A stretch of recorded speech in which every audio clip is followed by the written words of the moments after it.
Hello physics class and whoever the heck else I decided to show this video to. Today we're going to be doing some things that you should do, but many more things that you should not do. But first things first, the things that you should. Experiment 14.1 is this. Grab a little tiny bit of steel wool. The littler, the more dramatic.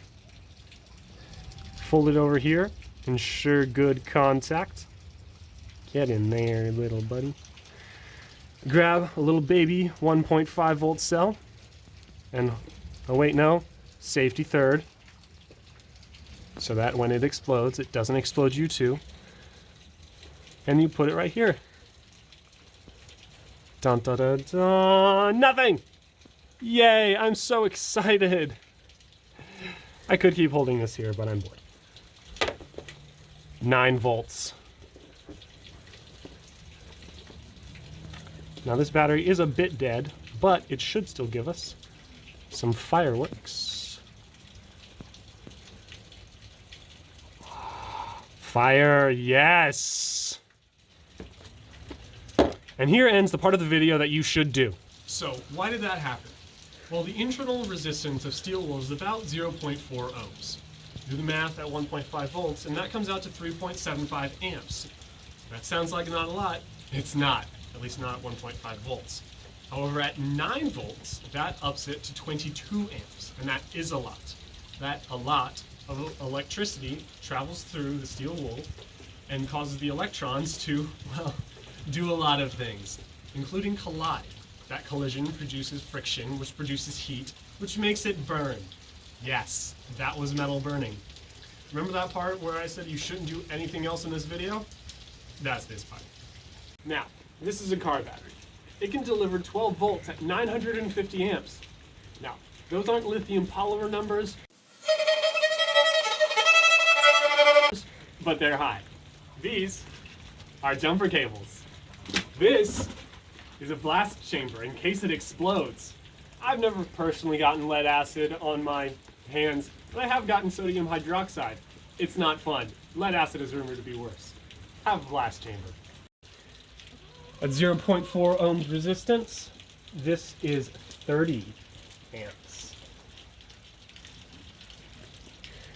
That's close enough. Blast chamber.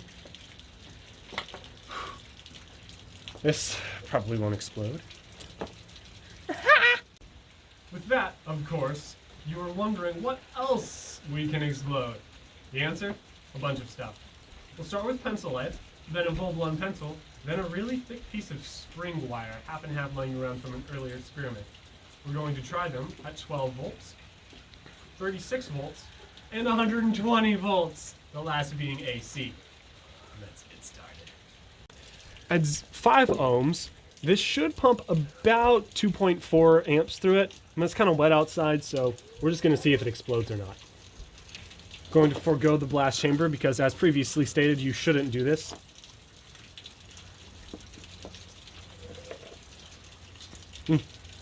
Huh. Doesn't seem to want to go.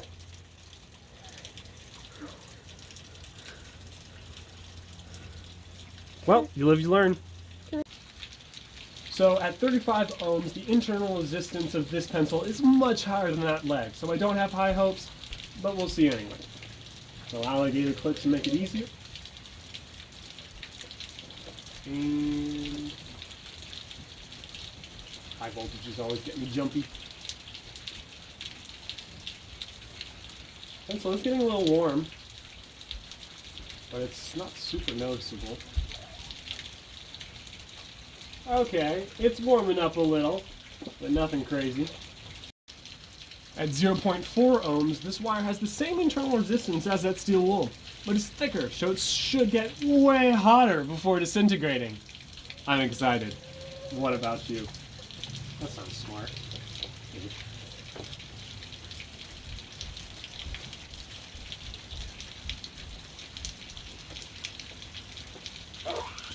Ha ha ha ha ha ha! Fire!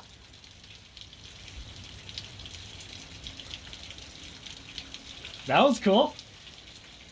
And thus is the difference between high volts and high amps. High volts will get you through more insulating things. whereas high amps will get you hot on more uninsulated things. Now, of course, I just know you're thinking, what happens if we went from 12 to 36 volts? I'm glad you didn't ask. This is 3-car batteries, wired up in series for a total of 36 volts. I say that only this one's fully charged, but it's 35.9 volts, close enough, and given that these can all output 950 amps, the load is nothing compared to what they can do, so I expect voltage drops to be exceedingly low. Glass chamber, remember. Steel wool again, and you may notice I'm wearing gloves. That's because at 36 volts, it might shock me. Probably not, as I measured my internal resistance and it was around a mega ohm, but it's wet outside and 36 volts. You better play it safe. Getting shocked is no fun. Let's do this thing. Little bar here. You'll notice it's a ton of it this time so that we can see all the more fire. This here. So at 36 volts and 0.4 ohms of resistance, this is 90 amps of current. Okay. This is definitely going to explode. That's what 90 amps will do, kids. Let's try that again. Oh, for Pete's sake. Now, we're going with this.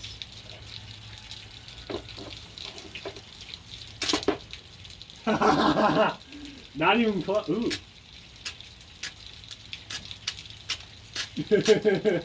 Don't do this at home, kids. Oh, 90 amps.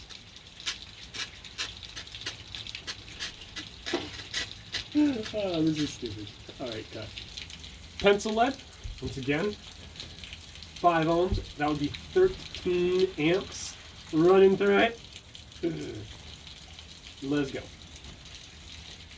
Don't know if I should use the alligator clips for this or the tinfoil. Tappy tap. We're going to see.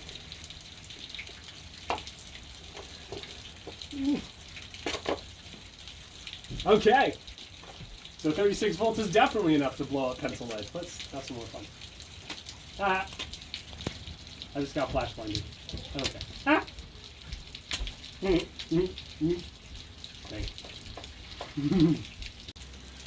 Pencil, if you remember, 35 ohms, so that would be 1 amp about for this battery. Well, battery pack. Different pencil, same internal resistance. I did measure. Let's see if this explodes. Okay. Ooh, smoky. It's getting toasty, bro.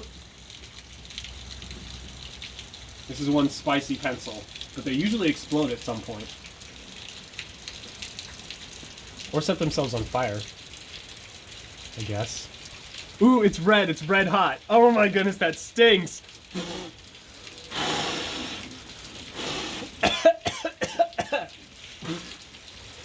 Ah, light bulb. Ah! It set itself on fire. Die. Get off of there.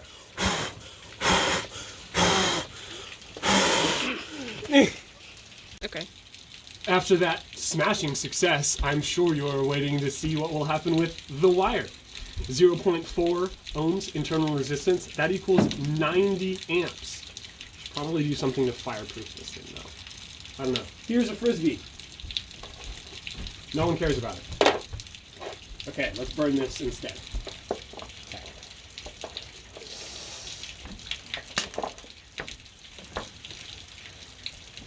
Well,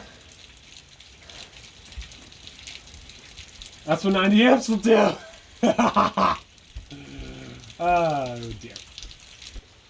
As fun as that was, there is a science reason behind it. Not that science isn't fun, but come on. What can hold a candle to blowing stuff up? Unintended.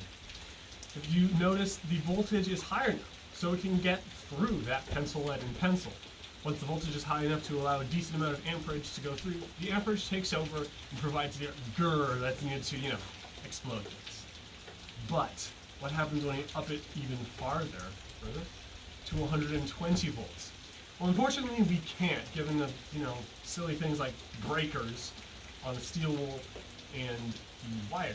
However, we can with the pencil lead and pencil. I've done it very often. Well, not very.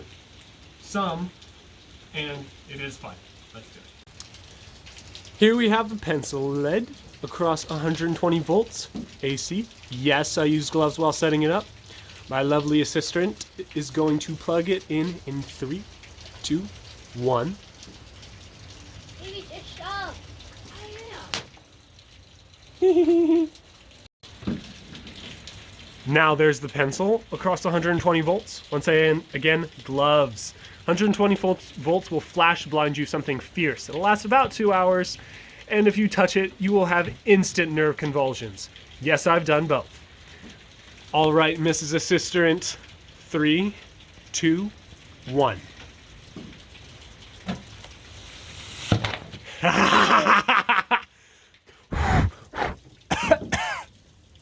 That's what happens when you put 3.4 amps through a pencil and around 22 amps through pencil lead. They explode. Just a reminder, that's what would happen to you if you touched a 120 volt outlet. Don't. All this goes to show that voltage and amperage are different, and you need the right combination of the two for the job at hand. When you heat something up, you're going to want enough voltage to get across it, and then just let the amps flow. You want to do something crazy quickly, go volts all the way, baby. As always, keep track of your power with watts, and check the resistance of your load, or else you'll end up blowing something up. Until next time, thank you for watching. Please subscribe. Don't try this anywhere, and happy nerding.